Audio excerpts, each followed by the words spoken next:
Solution series का next question number 21 जो कि कहता है एक नेचुरल डिस्ट्रीब्यूशन में for a natural distribution quartile deviation mean deviation standard deviation are in the ratio Q D M D और S D हमारे पास किस रेशियो में होता है Q D M D S D ratio में होता है 2/3 4/5 एंड 1 इस रेशियो में हमारे पास होते हैं। तो यहाँ से हमारा सेकेंड ऑप्शन इसके लिए करेक्ट हो जाएगा Q D M D S D are in the ratio of 2/3 4/5 and 1 on the normal distribution area of the right of the at the point is 0.6 for the x1 and of the left of the point x2 is 0.7। तो हमें यहाँ से कहा गया area जो लिया गया, जैसे यहाँ से एक लाइन है, एक पॉइंट आपके पास x1 है, x1 के जो आपने लेफ्ट में एरिया लिए मतलब x1 आप कहीं भी लो, लाइक यहाँ अगर ले रहे हैं तो इसके लेफ्ट में मतलब सबसे पहले हम यहाँ से लिए इसका मिड पॉइंट मान लेते हैं, ये मिड पॉइंट m से रिप्रेजेंट कर देते हैं।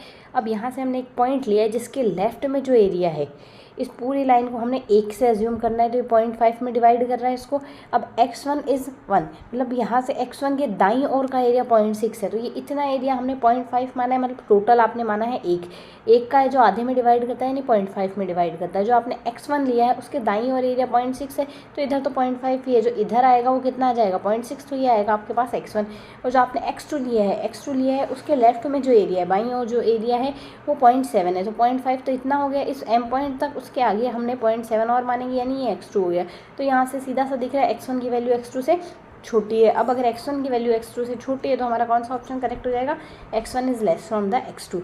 नेक्स्ट है the characteristic function of chi square distribution is, chi square distribution का कैरेक्टरिस्टिक फंक्शन क्या होगा, 1 - 2 iota t raised to the power -n/2, 1 - 2 iota t raised to the whole power -n/2 हो जाएगी। नेक्स्ट है the relationship between student t distribution and F distribution is, F distribution और student t distribution में हमारे पास क्या relationship होता है, एफ डिस्ट्रीब्यूशन अगर f1n लेते हैं तो वो t² के इक्वल आएगा, tn² के इक्वल आएगा। अगर आपके पास एक तो स्टूडेंट टी डिस्ट्रीब्यूशन है, एक एफ डिस्ट्रीब्यूशन है, then f1n is equal to t² आ जाएगा। x has F distribution, F distribution में अगर आप n1 n2 लेते हो तो इसके केस में डिग्री ऑफ फ्रीडम क्या बनेगी, of statics 1 + n/n1/n2 x raised to the power -1। इसके लिए हमारे पास डिग्री ऑफ फ्रीडम क्या बनेगी, एफ डिस्ट्रीब्यूशन है, degree of freedom F distribution है, degree of freedom n1 n2 है, तो यहाँ से ये हमारे पास जो स्टैटिक्स है 1 n1/n2 x raised to the power -1, ये हमारे पास बनेगा beta distribution. This one is beta distribution here. Which of the following condition is necessary for using T distribution table, T distribution table use करने के लिए कौन कौन सी हमारे पास नेसेसरी कंडीशन है। पहला तो हमारे पास यहाँ से ये पता नहीं इनमें से करेक्ट आंसर ही हमने चूज़ करना है, तो n इज स्मॉल, n छोटा होना चाहिए, सिग्मा अननोन होना चाहिए, सिग्मा अज्ञात होना चाहिए, साथ ही पेरेंट डिस्ट्रीब्यूशन नॉर्मल होनी चाहिए। तो 1 2 3 सारे करेक्ट है, then 1 2 3 all are correct. Fourth option जो है इसका हमारे पास यहाँ से जो फोर्थ ऑप्शन है वो करेक्ट आ जाएगा। टी डिस्ट्रीब्यूशन यूज़ करने के लिए n की वैल्यू स्मॉल होनी चाहिए, सिग्मा अननोन होना चाहिए, साथ ही हमारे पास जो पेरेंट डिस्ट्रीब्यूशन है वो नॉर्मल होनी चाहिए। We are estimating a population estimator by estimate of s² equals to sum of xi - x bar का whole square upon n, then which of the following is true estimated true for the estimator s²। हमारे पास कैसा estimator बनेगा, तो जो s² है वो हमारे पास बायस्ड बनेगा, कंसिस्टेंट बनेगा, सफिशिएंट बनेगा। यहाँ से जो s² बनता है वो हमारे पास बायस्ड भी बनता है, कंसिस्टेंट भी बनता है, सफिशिएंट भी बनता है। तो ऐसी स्थिति में हमारे पास all the above correct option होगा। If theta is an unknown parameter, t1 is unbiased estimator of theta, then variance of t1 is less than equals to variance of t2 is another estimator of theta, then t1 is known as, t1 हमारे पास क्या होगा, तो t1 is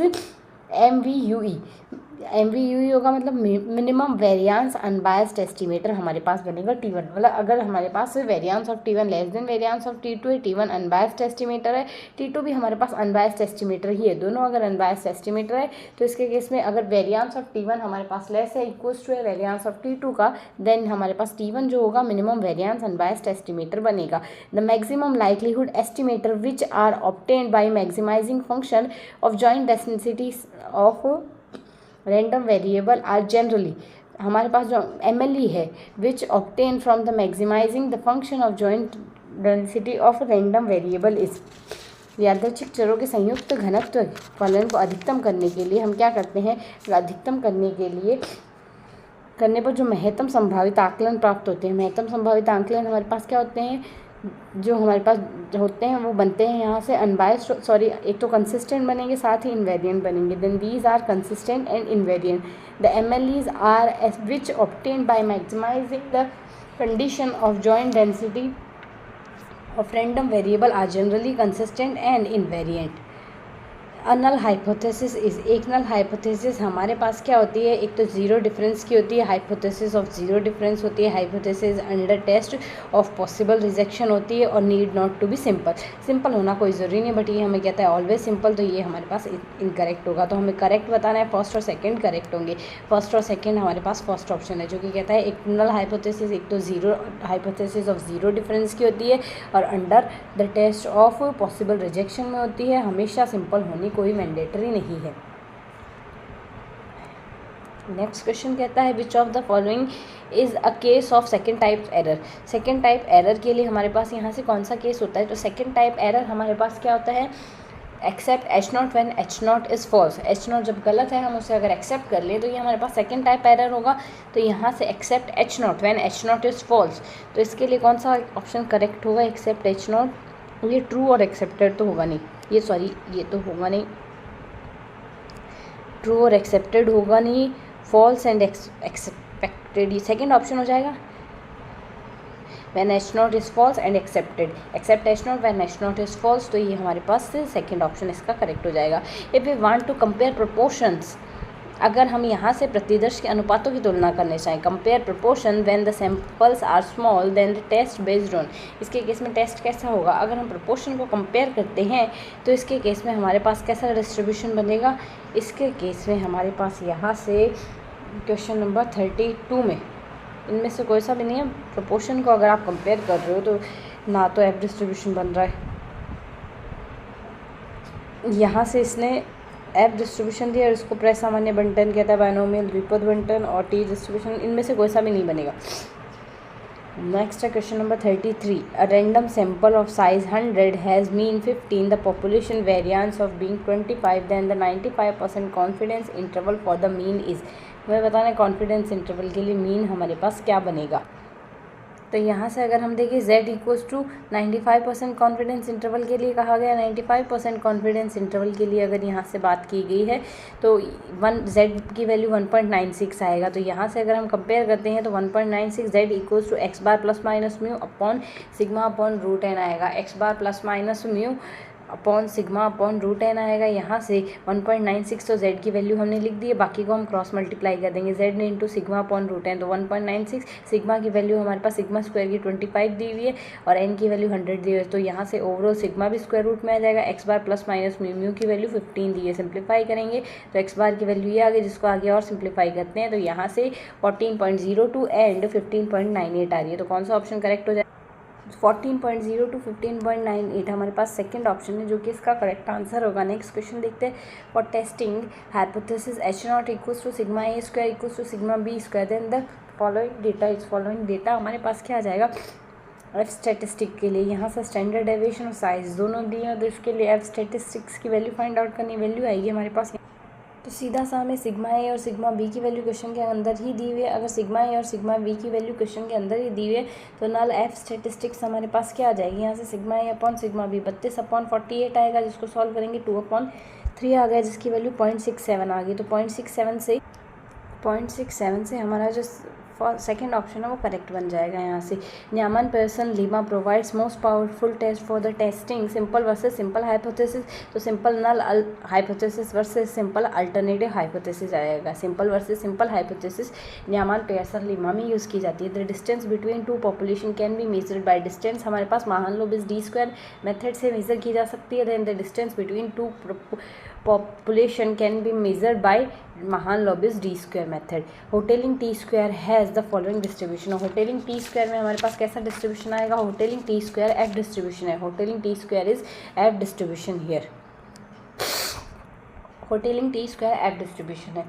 next है which of the following are aspect of discriminant functional analysis. Discriminant functional analysis के expect क्या है, एक तो आइगन वैल्यूज होनी चाहिए, विल्क्स लैम्डा होना चाहिए, कैनोनिकल करेक्शन होनी चाहिए, then all are the above इसका करेक्ट ऑप्शन होगा। Most non parametric method utilise measure on most, यहाँ से हमारे पास क्या है, most of non parametric method utilise measure of ordinal scale का हमारे पास मेज़र होगा। अधिकांश अप्राचलिक परीक्षण हमारे पास यहाँ से ऑर्डिनल स्केल का मेज़र होगा। Which of the following test analogous of chi square test of goodness of fit के लिए हमारे पास analogous of chi square test क्या होगा? कोलोमोग्रोव सिमरन टेस्ट हमारे पास इसके लिए होगा। Wolfowitz run test for two simple affects when the ties occurs. दो परीक्षणों के लिए वॉल्फिट्स रन टेस्ट अगर हम यूज़ कर रहे हैं देन टाइज मतलब उसके समान घटित होने की प्रायिकता, समान घटित कब होगा? वो समान घटित होता है बिटवीन द सैंपल के बीच में, प्रतिदर्शों के बीच में ही हमारे पास समान घटित होता है। Wolfs run test for two sample is affected when the ties occur between samples हमारे पास इसके लिए आंसर होगा। In given situation where both parametric test are non parametric test are applicable in the given situation when both parametric test and non parametric test are applicable which of the following is true. अगर किसी condition में non parametric test और parametric test दोनों ही applicable हो then उसके case में हमारे पास non parametric test is less efficient than the parametric test. Then उस केस में non parametric test is less efficient. Non parametric test is always less efficient than the parametric test. Non parametric test कम efficient होते हैं parametric test से। Next है sampling frame is list of units of all population. समग्र की इकाइयों का समुच्चय आएगा। यहाँ ये नहीं आएगा list of units of sample, list of units of population आएगा। समग्र की इकाइयों का समुच्चय आएगा, ना कि प्रतिदर्श की इकाइयों का। सैंपल्स की यूनिट्स का हमारे पास लिस्ट नहीं आएगी, पॉपुलेशन की यूनिट्स की लिस्ट आएगी। सैम्पलिंग फ्रेम पॉपुलेशन की यूनिट्स की लिस्ट आएगी। In the probability of selecting a unit from population is not known in advance then the resulting sampling will be. अगर हम किसी भी एलिमेंट को सेलेक्ट करें उसके सेलेक्ट होने की प्रोबेबिलिटी हमें नहीं पता है तो उसके केस में हमारे पास पर्पजिंग सैम्पलिंग आएगी। किसी सौदेश्य प्रतिचयन यदि समग्र से किसी इकाई की प्रायिकता अग्रिम ज्ञात ना हो, हमें पहले से पता ना हो प्रतिचयन की प्रायिकता, तो परिणामी प्रतिचयन व्यवस्था हमारे पास कहलाएगी पर्पजिंग सैम्पलिंग होगी हमारे पास यहाँ से। Most important factor of determining the size of sampling is प्रतिदर्श का आकार निर्धारित करने में सबसे महत्वपूर्ण कारक क्या है? The most important factor in determining the size of sample is प्रतिदर्श का आकार निर्धारित करने में हमारे पास in determining the size of sample is level of significance होना चाहिए। Factor in determining size of sample is population size. एक तो होता है पॉपुलेशन साइज होता है, level of significance and permission error होता है, हेट्रोजेनिटी ऑफ पॉपुलेशन होता है। मतलब सारे ही हमारे पास इसके होते हैं। प्रतिदर्श का आकार निर्धारित करने में सबसे महत्वपूर्ण कारक एक तो समग्र का आकार होता है, सार्थकता स्तर, संभावित त्रुटि होती है और समग्र की विषमता होती है। तो ये सारे ही कारक इसके लिए महत्वपूर्ण होते हैं। Systematic sampling does not give good result if systematic sampling अच्छा रिजल्ट नहीं देती यदि हमारे पास वेरिएंस जो है variance in unit are periodic, variance in unit is periodic and units at regular interval are correlated. Systematic sampling हमें अच्छे रिजल्ट नहीं देती अगर वेरिएंस हमारे पास पीरियडिक हो और unit are regular interval correlated हो। यूनिट्स रेगुलर इंटरवल पर कोरिलेटेड और वेरिएंस हमारे पास पीरियडिक हो, देन बोथ आर ट्रू। हमारे पास यहाँ से थर्ड ऑप्शन इसके लिए करेक्ट होगा। नेक्स्ट है with usual notation stratified sampling of estimate the variance under the proportional allocation. Under the proportional allocation के केस में हमारे पास वेरिएंस क्या बनेगा? 1 - small n upon capital N sum of V J S square upon n आएगा। 1 - small n upon capital N sum of VJ S square upon NJ आएगा। NJ नहीं आएगा, सॉरी NJ नहीं आएगा, इसमें सिर्फ N आएगा। तो NJ और N यहाँ से सेकंड और थर्ड दोनों सेम से ही है। हाँ, इसमें N ही आएगा, टोटल N आएगा। यहाँ से हमारे पास वैल्यू आएगी 1 - small n upon capital N sum of VJ square sum of V J S J square upon n आ जाएगा, sum of V J S J square upon n आएगा, ये वैल्यू हमारे पास यहाँ से आ जाएगी। Next, if rho is inter class correlation then the cluster sampling will be more efficient than the simple random sampling. Rho अगर हमारे पास inter class correlation cluster sampling है वो ज़्यादा इफेक्टिव होगी सिंपल रैंडम सैम्पलिंग से, सिंपल रैंडम सैम्पलिंग से ज़्यादा इफेक्टिव होगी। इंटर क्लास में क्लस्टर सैम्पलिंग रैंडम सैम्पलिंग से ज़्यादा हमारे पास इफेक्टिव होगी अगर रो लेस देन 0 आया, इफ़ रो लेस देन 0 आएगा। Next, non response in sample survey, non response in sample survey means non availability of response होगा, नॉन अवेलेबिलिटी ऑफ रिस्पॉन्स होगा, no return of questionnaire होगा, refuse to give information होगा under by the respondent. तो fourth option correct होगा। मतलब प्रतिदर्श सर्वेक्षण के अनुसार हम देखें तो उत्तर देने वाले उपलब्ध ना हो, प्रश्नावली को वापस ना करना हो, उत्तर देने वाले सूचना देने से इनकार करें, तो उपरोक्त तो सभी हमारे पास करेक्ट आंसर होगा। There are more chances of non sampling error then the sampling error case, non sampling error से ज़्यादा सैम्पलिंग एरर के केस ज़्यादा होते हैं। और कब होते हैं हमारे पास there are more chances of non sampling error then the sampling error in case of complete enumeration में, संपूर्ण गणना में हमारे पास नॉन सैम्पलिंग एरर से ज़्यादा सैम्पलिंग एरर के केस बनते हैं, कंप्लीट एन्यूमरेशन में बनते हैं।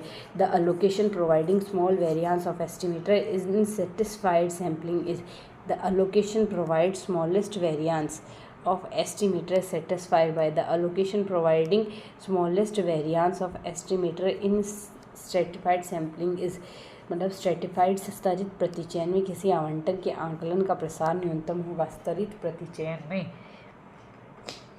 किसी आवंटन में आकलन का प्रसरण शून्य होगा, स्तरित प्रतिचयन में किसी आवंटन के आकलन का प्रसरण शून्य होगा। कब शून्य होगा? जब हमारे पास यहाँ से स्ट्रेटिफाइड सैम्पलिंग हो, स्ट्रेटिफाइड सैम्पलिंग होगी उसके केस में हमारे पास कब शून्य होगा? ये यहाँ से ऑप्टिमल एलोकेशन में, ऑप्टिमल एलोकेशन में शून्य होगा। स्तरित प्रतिचयन में आवंटन का आकलन का प्रसरण शून्य होगा या शून्य नहीं न्यूनतम होगा। The allocation provide the smallest variance of estimator in stratified sampling is optimal allocation. Optimal allocation के केस में स्तरित प्रतिचयन के आवंटन का आकलन का प्रसरण न्यूनतम हो